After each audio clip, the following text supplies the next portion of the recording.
Ya, assalamualaikum warahmatullahi wabarakatuh. Saudara, rekan-rekan Gerbang 7, saudara-saudaraku yang berada di Indonesia dari Sabang sampai Merauke. Mudah-mudahan Anda saat ini dalam keadaan sehat, tidak kurang suatu apapun. Baik, di sini ada pertanyaan dari netizen yang masuk ke Instagram kami, yaitu beliau menanyakan mengapa Indonesia menjadi negara republik ketika Malaysia mempertahankan monarki setelah kemerdekaannya. Nah, pertanyaan ini menurut saya cukup bagus ya, karena memang kita sebagai bangsa Indonesia ini jarang sekali yang mengetahui kenapa Indonesia memilih negara republik dibandingkan memilih negara monarki atau negara yang berbentuk kerajaan ya. Karena kita tahu sendiri bahwa sebelum Indonesia merdeka, wilayah-wilayah Republik Indonesia ini sebelum jadi Republik Indonesia, Indonesia itu terdiri dari kerajaan-kerajaan di masing-masing pulaunya. Ada juga kerajaan Islam, kemudian ada kerajaan Hindu, kerajaan Buddha dan sebagainya. Jadi pada intinya wilayah-wilayah yang sekarang kita sebut dengan nama Indonesia ini sejak tahun 1945 ini dahulunya adalah dipimpin atau dikepalai oleh para raja-raja secara turun-temurun. Nah, mungkin pada tahun 1945 karena memang masyarakat Indonesia pada saat itu sudah mulai maju daya pikirnya, kemudian banyak pula para pemimpin-pemimpin kita yang sempat mengecam pendidikan di luar negeri seperti di Belanda dan sebagainya, sehingga wawasan mereka lebih luas lagi. Ternyata memang dengan sistem kerajaan atau monarki yang kita anut ya, di Indonesia ini selama 350 tahun lamanya kita tidak bisa berbuat banyak, tidak bisa berbuat apa-apa dalam rangka menentang penjajah Belanda yang ada di Indonesia. Nah, mungkin itu salah satu dari alasan kenapa kita kemudian memilih satu negara republik yang anggotanya dari bermacam-macam suku dan pulau-pulau yang dahulunya adalah bekas kerajaan. Nah, di samping itu juga karena ini adalah semua pilihan dari para pendiri kita semua. Pemikiran para pendiri juga dipengaruhi oleh rasa emosi pada bangsa Barat yang akibat dari penjajahan yang dilakukan. Misalnya dapat kita lihat pada penolakan konsep trias politika, yaitu Montesquieu. Kemudian pada awalnya juga MPR adalah lembaga tertinggi di Indonesia ya, pasal 1 ayat 2 Undang-Undang Dasar 45 bahwa kedaulatan ada di tangan rakyat. Nah, oleh sebab itulah para pemimpin kita, para tokoh-tokoh kita menginginkan seperti itu. Jadi tidak lagi kita harus menganut kepada sistem monarki, di mana dalam sistem monarki ini ada beberapa hal seperti federalisme atau persekutuan, kemudian ada feodalisme ya, yang kemudian ada monarki, kepala negara yang turun temurun, liberalisme, kemudian ada autokrasi dan birokrasi, demikian juga ada demokrasi barat. Nah, hal-hal inilah yang kemudian kita berusaha sebelum kita merdeka ini kita menolak ya, atau harus kita tolak. Karena kenapa? Karena inilah yang menyebabkan bangsa kita ini menjadi begitu terpuruk ya, sehingga kita tidak bisa lagi memikirkan bagaimana nasib kita ke depannya. Nah, selain itu juga ada tokoh kita seperti Muhammad Yamin ya, yang juga berkeberatan kalau Indonesia pada saat kita merdeka kita memilih monarki.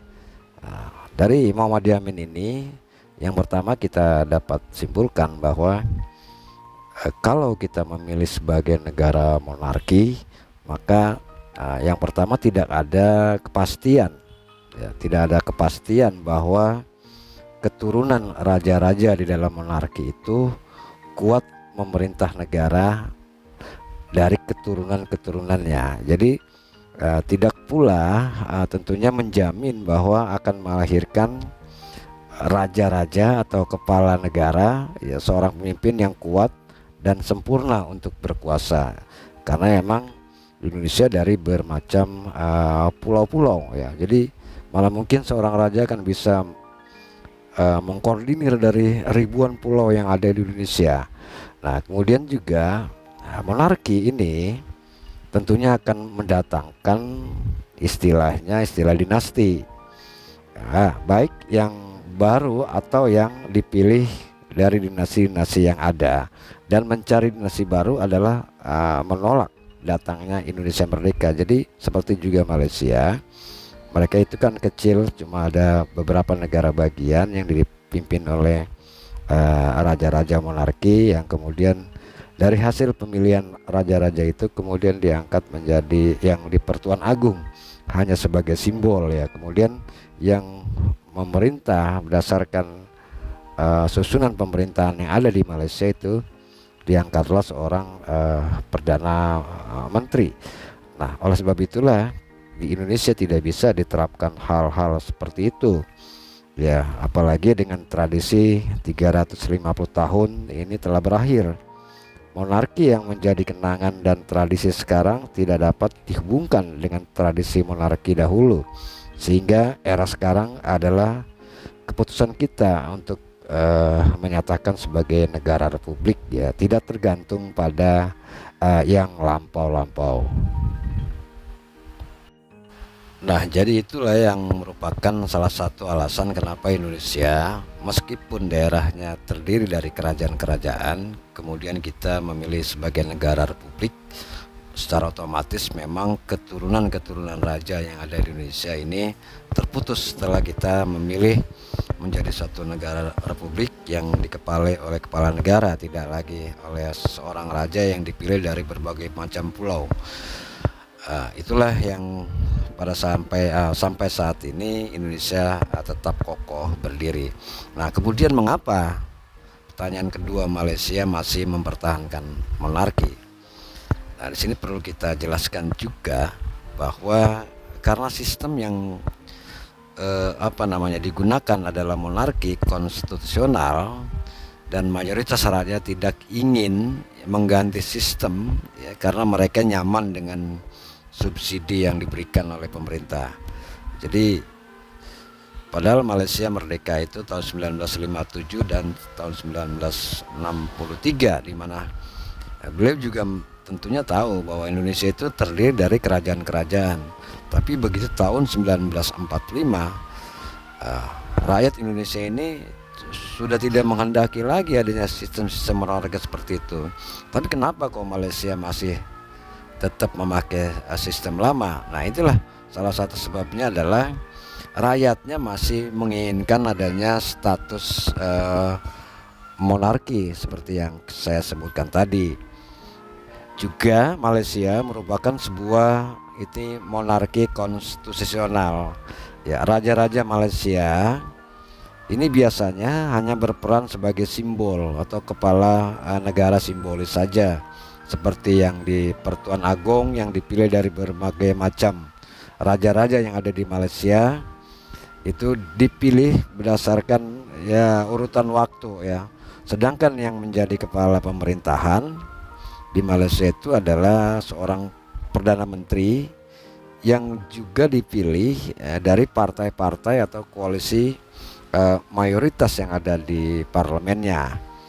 Nah, kemudian juga Malaysia, ya, penduduk Malaysia ini digolongkan sebagai bumi putra, sudah nyaman dengan berbagai hak dan istimewa yang diberikan kepada mereka oleh pemerintah, sehingga mereka tidak menginginkan adanya perubahan sistem pemerintahan di Malaysia.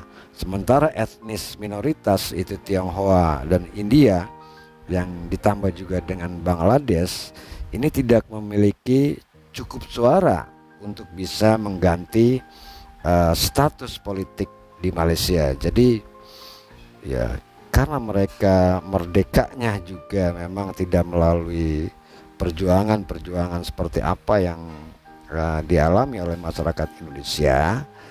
Jadi mereka, rakyatnya ini sudah nyaman dengan apa yang saat itu sudah kedudukannya sebagai raja. Jadi tetap mereka mempertuankan raja-raja, di mana keturunan raja nanti akan dipilih sebagai kepala negara atau yang di Pertuan Agung secara bergiliran. Kemudian pemerintahannya nanti juga akan dipilih melalui partai-partai koalisi yang ada di Malaysia, ya, yaitu di parlemen Malaysia. Jadi kalau kita lihat di sini memang perbedaannya sangat mencolok sekali antara Indonesia dengan Malaysia. Nah, kalau Indonesia mungkin karena kita sudah merasakan penderitaan selama 350 tahun dijajah oleh berbagai macam bangsa, terutama adalah Belanda, dan kalau kita masih mempertahankan sistem monarki kerajaan pada saat kita merdeka, tentunya ini kita tidak akan bisa tercapai titik kemerdekaan kita pada tanggal 17 Agustus 1945. Nah, oleh sebab itu para pemimpin kita lebih baik kita merubah struktur negara kita, sistem negara kita dari monarki ke republik. Ya, memang kerugiannya adalah para raja-raja yang mempunyai keturunan pada saat itu kemudian habislah sampai di situ. Keturunannya tidak mungkin lagi bisa menjadi raja karena sudah diambil alih oleh seorang kepala negara dalam bentuk republik. Namun demikian kita bangsa Indonesia juga tidak melupakan adat istiadat dan budaya-budaya yang dibawa oleh kerajaan-kerajaan tersebut, seperti halnya Yogyakarta, Raja Yogyakarta, kemudian ada di Cirebon, di Aceh dan sebagainya. Tetap kita menghormati adat istiadat dari apa yang dibawa oleh kerajaan-kerajaan tersebut sebagai suatu adat istiadat bangsa Indonesia. Nah, itu saja yang bisa saya jawab. Mudah-mudahan ada manfaatnya untuk Anda sekalian. Silakan Anda tulis di kolom komentar di bawah ini. Kurang lebihnya saya mohon maaf. Saya akhiri. Assalamualaikum warahmatullahi wabarakatuh.